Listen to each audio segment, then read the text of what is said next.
Carl Jung's shadow work is the most powerful transformation tool the self-help industry does not want you to know about. Right now, as you're listening to this, there are millions of people doing affirmations and doing vision boards and all the positive thinking exercises who will be exactly where they are today 5 years from now. Yeah. Why? Well, I'm glad you asked. Because they're avoiding the one thing that actually starts to create transformation. And that is facing the part of themselves that they've been running from their entire lives. Jung called this shadow work. And it's the difference between people who change their lives and the people who just change their Instagram captions. What I'm about to share will make you a little bit uncomfortable. And that's good, because that, my friends, is where the real work begins. Your Success DNA podcast. Your success is in your DNA. What is up? What is up? What the hell is up, my fellow success seekers? Welcome back to another episode of Your Success DNA, the podcast designed for my aspiring entrepreneurs and 9-to-5 escapees and success-driven folks out there. Each episode delivers a little mindset shifts, some habit upgrades, all mixed with a dose of rebellion. All designed to help you break free of convention, design a life, and maybe even a business that's aligned with your version of success. Not mine, not Joe Schmo's, not your bosses, maybe not even your parents, but your version of success. And if you know someone who's out there dreaming of ditching the norm and still makes time for a little self-help, a little personal development, then go ahead and forward this episode to them, would you? Okay, so we're going to talk about the shadow work revolution and why generic self-help is keeping you stuck. So we're going to talk about 3 things in this episode. As always, first, I'm going to expose why 92% of the people who try to change themselves completely fail. A big red X up on the screen here. It has nothing to do with willpower, and it certainly has nothing to do with motivation. Many of you are way motivated, just can't get your shit done. It's all because you're trying to build a new life on top of a crumbling foundation, on top of a foundation that you've always refused to examine. And maybe it's not you, maybe some other folks out there, maybe it's someone you know very personally. Second, you're going to discover Carl Jung's revolutionary concept of the shadow, the parts of yourself that you've denied, that you've rejected, you've tucked away over in the corner, and why integrating these aspects is what Jung called the apprentice piece of real transformation. Okay. And then third, I'm going to walk you through the 3 stages of authentic change that most self-help gurus will never teach you, because it requires that you get a little uncomfortable. It requires that you face your contradictions, and it requires that you stop pretending that you're someone you're not. Okay. And here's the truth. And I think it's going to shatter a few illusions out there. The reason that you are not where you want to be is not because you lack strategy. It's not because you don't have the right habits. And it's not because you don't have the right mindset techniques. No, another big red X up on the screen there. It's because you're trying to transform while you're keeping the most important parts of yourself locked away down in the basement. Yeah, it rubs the lotion on. No, anyway, I'm sorry. Some of you know the movie reference. But let me tell you about 2 people I know who both wanted to change their lives. We're going to call them Sarah and Mike, right? The names have been changed to protect the innocent here. Sarah was obsessed with personal development. She had a morning routine that would, let's be honest, make Tony Robbins very jealous. Meditation, journaling, affirmations, visualization. I mean, she had the whole shebang going on every single morning. She read every book that was out there. She attended every seminar that came to her town, actually traveled out of town for quite a few of them, and could quote just about every guru that you and I would recognize the names of. But after 3 years of this same routine, she was still stuck in the same patterns, in the same relationships, and with the same frustrations. Mike, let's talk about Mike. Mike, on the other hand, he did something a little different. He started asking uncomfortable questions. Why did he always choose partners that he found emotionally unavailable? Why did he sabotage himself every damn time he got close to success? And why did he present this confident facade while he still felt like a fraud? Yeah, some of you are feeling me on this one, right? I've been there. Instead of trying to positive think his way out of these patterns, Mike did what Carl Jung would call shadow work. We've talked about this on a couple of recent episodes here. Go back and check those out. He started examining the parts of himself that he's been trying to hide. His neediness, his anger, his fear of abandonment, his secret belief that he was not worthy of love. Here's what happened. Sarah is still doing her morning routine, and God love her, you keep going at it, Sarah. And Sarah's still wondering why nothing is changing. Well, nothing major is changing. She feels good about it. Mike, on the other hand, Mike completely transformed his life by facing head-on what he had been avoiding. The difference? Sarah was trying to build a new identity on top of a crumbling or unexamined foundation. Mike was willing to dig around down in the darkness in the basement and see what it was that was really holding up his emotional house. So let me walk you through what shadow work actually means and how you can do it. Because it's not just psychological theory here. It's the missing piece that makes all other personal development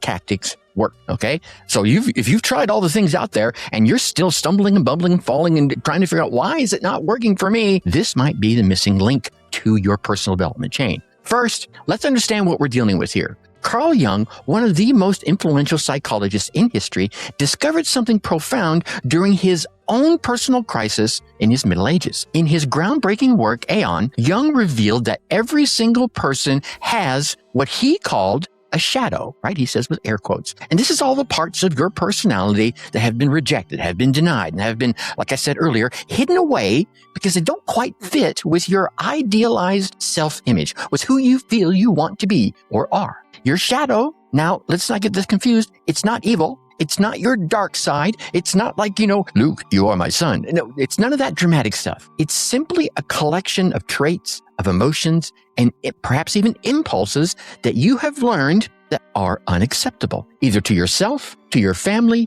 to your loved ones, to your children, to your spouse, or society as a whole. Maybe, for example, you learned that anger is bad, so you buried your capacity for righteous indignation. Maybe you learned that being vulnerable was a weakness, so you hid your need for human connection. Maybe you learned that ambition is selfish, so you suppressed your drive to achieve amazing things. Here's a crucial insight. These rejected parts of you, who you are, they don't disappear just because you rejected them. No, they go underground and they start to steer your life from the shadows, right? They show up as things like self-sabotage or relationship patterns. Why do I always pick this kind of person? And all those mysterious ways that you keep getting in your own way. Jung identified 3 stages of what he called individuation. Now, this is the process of becoming who you really are. So let's go through those stages. Stage 1 is confronting the shadow. Seems pretty obvious. Jung called this the apprentice piece because it is the foundational work that makes everything else possible. This means honestly examining your traits that you've quite probably disowned, disavowed, or just shoved off on the side. We're talking about things like the anger you suppressed, the neediness that you've hidden, the selfishness that you have denied, the weaknesses that you're covering up with strengths, and the strengths that you're hiding behind weaknesses. And here's how to start. First, you're going to want to pay attention to what it is that triggers you in other people. Because Jung said that quite often, what we can't stand in others is quite often what we can't stand about ourselves. The people who are too aggressive, well, they might have disowned their own assertiveness. All those people that are too needy, they might have rejected their own need for connection. Stage 2. Stage 2 involves integrating what Jung called the anima and the animus. This is the unconscious feminine and the unconscious masculine aspects of your personality. This isn't about gender. Don't get me wrong here. This is about psychological wholeness. Both sides, ladies and gentlemen, especially you gentlemen. For many men out there, this means developing a capacity for your intuition, your emotion, and your receptivity. For many women, this means embracing your assertiveness, your logic, and your independence. Honest assertiveness, logic, and independence, not some of the ugly stuff we've seen out there, okay? You know what I'm talking about. But it's different for everyone because we all have unique aspects that we've suppressed. Now, stage 3 is integration of the self, not the ego self that you've been presenting all out there to the world. But we're talking about that deeper self that encompasses all of who you are, every single little aspect, every page of the book that is you. This is what Abraham Maslow called self-actualization, becoming fully who you were meant to be, warts and all. Your Success DNA podcast. Your success is in your DNA. This isn't about perfection. This is about authenticity. There's a word we've all heard bandied around online with all the gurus out there, right? Okay, so now here's how you actually do all this work. Start with what Jung called active imagination. When you notice a strong emotional reaction, anger, jealousy, fear, shame, whatever it might be, instead of pushing it away or repelling from it or acting it out, sit with it. Ask, what is it trying to tell you? What need is it really expressing? And here's another one, what part of you is it really protecting? Practice what I call shadow journaling. And I talked about this a couple episodes ago as well. So we'll go into it a little bit more here. Write about the traits that you most dislike in other people. Not what you love, what you most dislike. And then honestly ask yourself this question. How might this trait exist within me? Ooh, you have to be honest. It's not always going to be pretty. When have I acted in this way? What would it look like if I completely owned this aspect of myself instead of projecting it out onto others? Yeah, and then answer the questions. Write it down. It's just you and your journal, so you can go ahead and be completely honest. And here's another thing. I want you to pay attention to your dreams. Jung believed that dreams were messages from your unconscious showing us parts of ourselves that we just were not seeing during our conscious time. Keep a dream journal and look for recurring themes or characters that might represent those disowned aspects of your personality. I started doing this way back, it would have been the 90s. And I used to keep a journal, and it's really hard to sit there and write when you're groggy. You know, that moment when you first wake up, you're like, oh my God, I know if I don't write this down now, I'll never remember it later on. So here's what I did, and you can do this differently. Back then, we didn't have iPhones. So I had a little one of those miniature tape recorders. So if I would wake up in the middle of the night, I would just hit record and just kind of groggily blah, blah, blah, blah, blah, or speak into the mic with it and then write it in conscious aspect.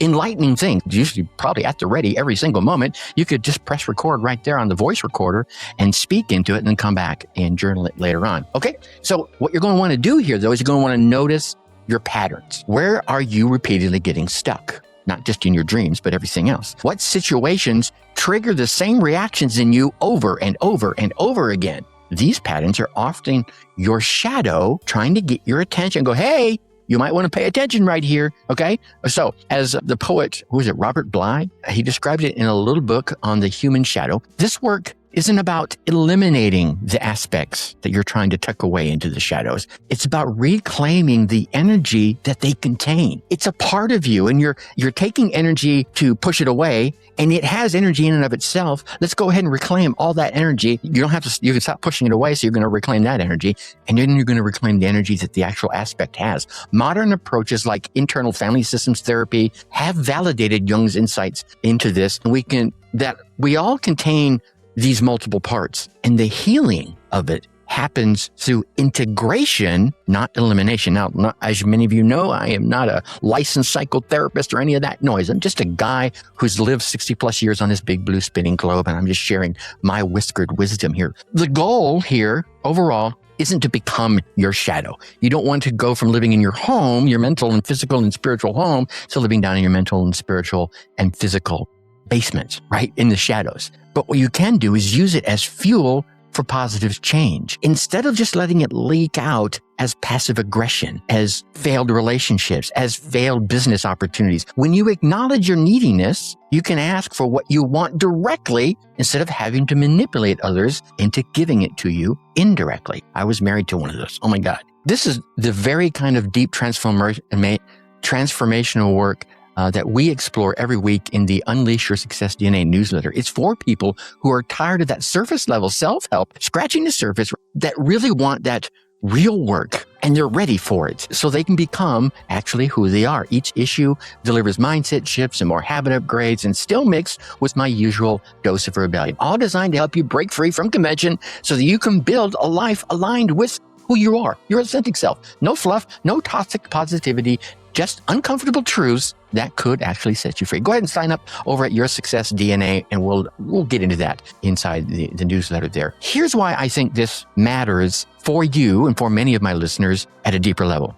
We are living in a culture that seems completely terrified of psychological complexity. We want answers to be simple. We want fixes to be quick, and we want truths to be calming and comfortable. Well, I'm sorry. Answers aren't always simple. Fixes aren't always quick. And sometimes real truth is very uncomfortable because humans aren't simple. We are literally walking contradictions. We contain multitudes. We have the capacity for creation and destruction. We hate and we love. We have courage and we have fear. We are selfish and we are generous, all at the same time, and all in varying degrees at different times in our life. Unlike Martin Seligman's positive psychological movement, which focuses on amplifying strengths and positive emotions, Jung's approach recognizes that the self-help industry has convinced us that the goal is to eliminate the negative parts and to amplify the positive ones. But I think this creates what Jung called the one-sided personality. And unfortunately, this one-sided personality is brittle, it's very inauthentic,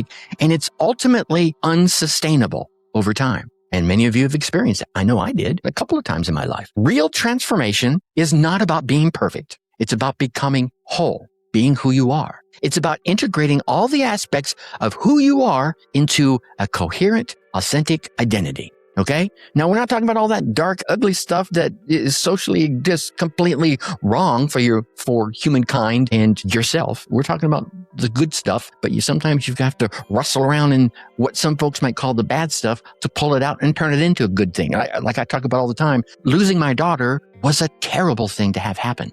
She was only 18 months old. However, I have found blessings tucked inside of that. If I would have not addressed that part, that shadow part of me, I wouldn't be as happy as I am today. This connects with a much larger paradigm shift that I think is happening in psychology itself. We're moving away from the medical model that sees psychological distress as a pathology to be eliminated. And I think we're moving towards, at least in the circles I travel in, we're moving towards a more holistic understanding that sees our struggles as information, and it's information about what needs attention in our lives, in our minds, in our hearts, in our souls, in our bodies. Okay?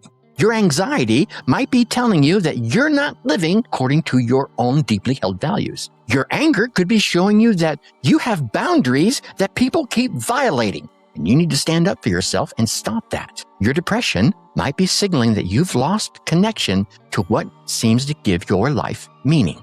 I don't know if you need a pill or not. I can't make that determination. But I can say it might be that you need to find that connection and bring it back. The goal isn't to eliminate your shadow. It's not to dope it up and dumb it down. It's to dance with it, and to dance with it consciously instead of letting it control you unconsciously. When you do this kind of work, something truly remarkable happens. It doesn't always happen instantly, but it does happen. You stop being at war with yourself. You stop exhausting yourself trying to maintain that perfect image.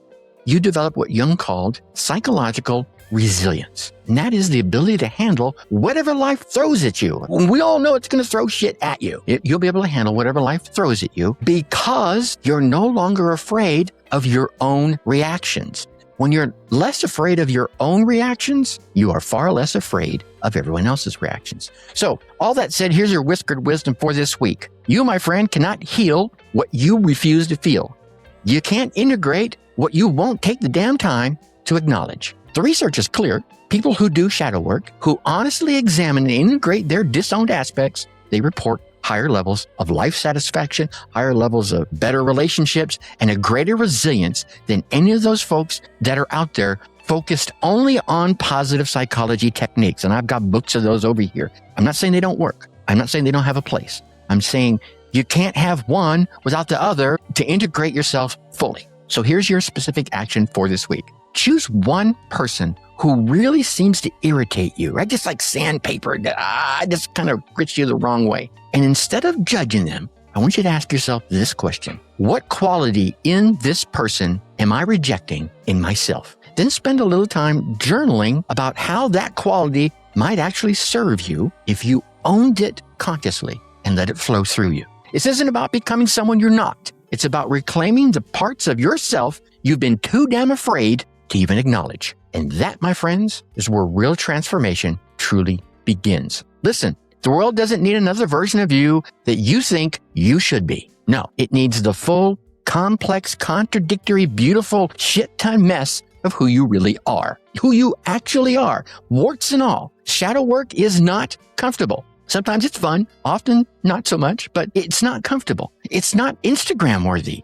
God, I hope not. It won't fit on a motivational poster, which is probably why you can't go out and buy one. But it's the difference between people who change their lives and people who just rearrange the furniture in their mental house. You have everything you need inside of you right now, including the parts that you've been trying to hide. Dust them off. Stop running around. Stop running away from yourself and start running toward the fullness of who you are capable of being and becoming. Your shadow is not your enemy. It's not the dark side that you're trying to hide from. It's your ally awaiting to be acknowledged. It's half of your power that you've been hiding away. And when you finally turn toward it instead of away from it, that, my friends, is when some real magic can start to happen. In the meantime, I'm going to leave you as I always do.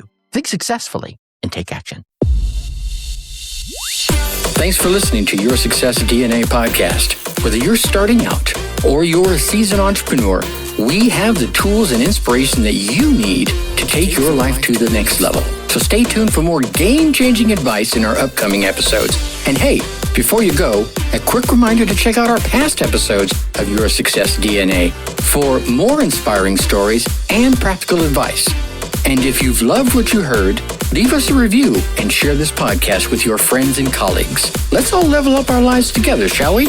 Remember, your success is in your DNA.